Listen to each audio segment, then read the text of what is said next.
Olá, crianças! A nossa aula de história hoje vai falar sobre o historiador e os documentos. Vamos falar sobre as fontes históricas, as fotografias e as pinturas. O que tem a ver as fotografias, pinturas com fontes históricas, documentos, tudo isso? Vamos descobrir agora nas páginas do livro? Vamos lá? O historiador e os documentos. Historiador é um profissional que pesquisa informações sobre o modo de vida das sociedades em diferentes tempos. Você sabe onde o historiador busca essas informações? Ele pesquisa em documentos diversos que são chamados de fontes históricas. Observe nas imagens alguns desses documentos. Então, temos aqui a primeira imagem, que é a primeira página da Gazeta do Rio de Janeiro, que é o primeiro jornal impresso no Brasil, em 1808. Então, os historiadores de hoje pegam esses documentos e leem, pesquisam, e aí eles descobrem muitas coisas e que colocam para a gente nos livros, né? Que eles escrevem e nós vamos conhecendo a nossa história. Temos aqui também a segunda imagem que fala sobre a primeira página da Constituição Brasileira, que foi escrita em 1824, que a Constituição Brasileira é o quê? É o documento que rege a lei do nosso país. Nós temos também a capa da Revista Ilustrada, em 1880. É uma capa de uma revista que também traz muita história. Temos a capa do livro O Saci, escrito por Monteiro Lobato, em 1921. Então, o historiador pega todos esses documentos e lê, relê, pesquisa e desdobra tudo para descobrir coisas muito importantes e trazer esse conhecimento para nós. Agora, nós vamos conhecer duas historiadoras muito importantes. Então, pessoal, foi feita uma lista dos historiadores mais importantes do Brasil. Nessa lista está no topo Lília Moritz e Melry Del Priore. Elas se graduaram em História. A Lília se graduou pela Universidade de São Paulo, a USP. E ela não ficou só nisso, não. Ela fez também mestrado e doutorado. Ela saiu para fora do país, ela foi para os Estados Unidos, Reino Unido, foi para a Holanda. Ela viajou em vários lugares fora do país para se aprimorar no estudo, no conhecimento, para compreender a história do nosso país e a história do mundo também. E assim ela escreveu, ela fez muitas coisas que nos dá este conhecimento. A Melry também, ela também se graduou em História pela Universidade Católica de São Paulo, a PUC, e também saiu pelo mundo viajando, foi para a França, foi para Portugal, Uruguai, Paraguai, e ela foi para vários lugares. Ela fez doutorado e pós-doutorado.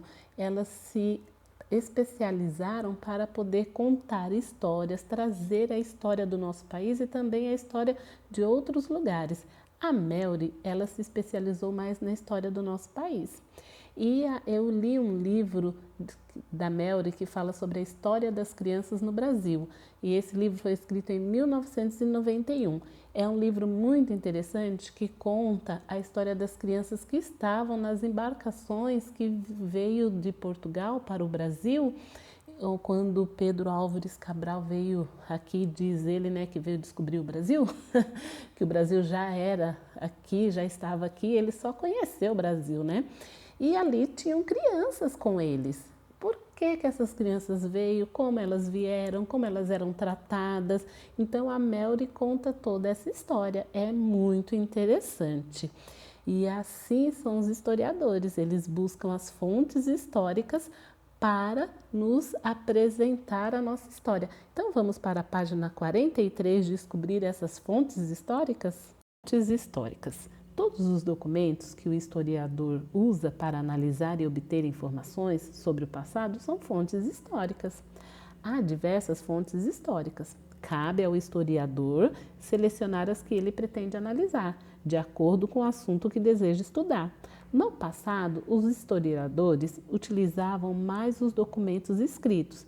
Atualmente, tudo que foi produzido pelas sociedades em diferentes tempos é considerado fonte histórica. Então, vamos conhecer aqui algumas?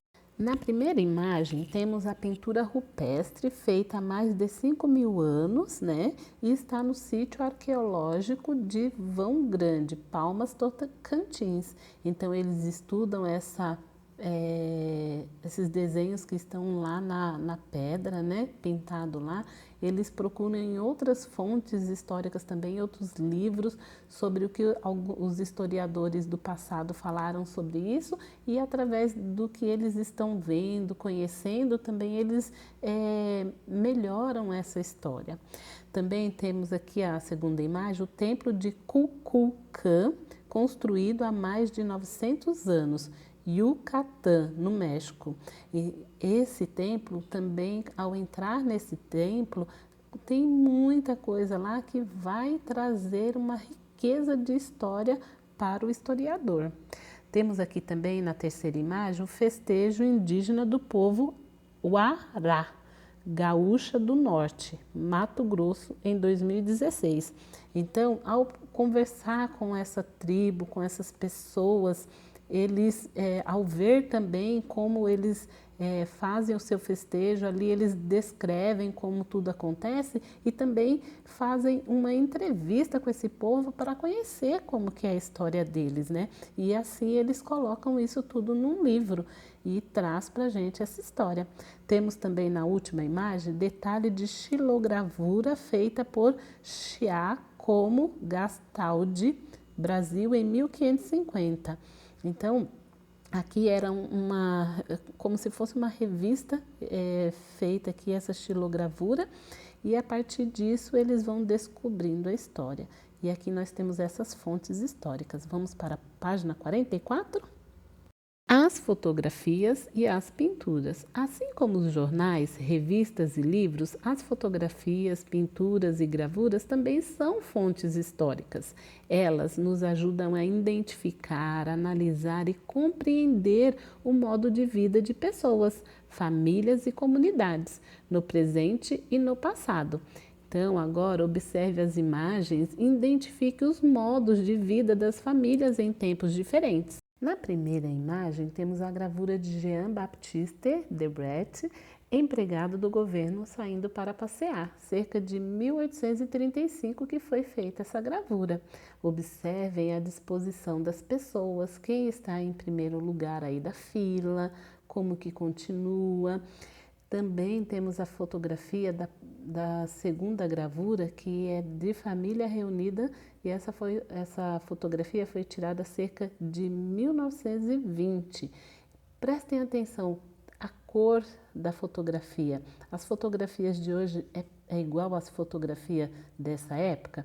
Olha aqui, ó, nós temos na terceira imagem uma fotografia de família reunida, limpando a casa, e foi tirada em 2016. Olha a diferença da segunda imagem, né? E na quarta imagem também temos uma fotografia de mãe ajudando os filhos a fazer lição de casa em 2017. Agora nós vamos para a página 45, responder as questões que são referentes a essas imagens. Vamos lá? Atividade 1. Pinte os quadrinhos com as informações corretas. Então, vocês vão ler as frases. Se elas estiverem de acordo com as imagens, vocês pintam. Se elas não estiverem de acordo com as imagens, você deixa em branco. Então, vamos lá. Nas imagens 1 e 2, todos os membros da família são retratados da mesma maneira? Se você acha que está certo, então você pinta. Se não, você deixa em branco. Na imagem 1, o pai está na frente de todos os outros membros da família. E aí, o que vocês acham? É isso mesmo? Então, veja aí e faça o que tiver que fazer. Na imagem 2, o pai é o único que está sentado, enquanto os filhos e a mãe estão em pé. E aí, é isso mesmo? Então, pinta. Se não for, deixa em branco. Na imagem 3, pai e mãe fazem juntos uma atividade em casa. E aí, é isso mesmo? Ou não? E na imagem 4, a mãe ajuda os filhos a fazer a lição de casa. É isso mesmo? Se for, pinte. Se não for, deixe em branco. Então, vocês vão pintar algumas e outras não, né? Na atividade 2, de acordo com as imagens 1 e 2, é possível afirmar que no passado o pai tinha um papel de destaque diante dos outros membros? E aí, o que você acha? Pelo que você observou na imagem, o que você identificou e analisou, o que você acha? Qual é a resposta? É sim ou não? Coloque aí. Com qual das famílias retratadas nas imagens sua família se parece mais? E por quê? Então, vocês vão observar as 4 imagens, vão colocar aqui o número da imagem que a sua família se parece mais e coloca aí por que que a sua família se parece mais com aquela família ali, tá bom? Um beijão e até a próxima aula.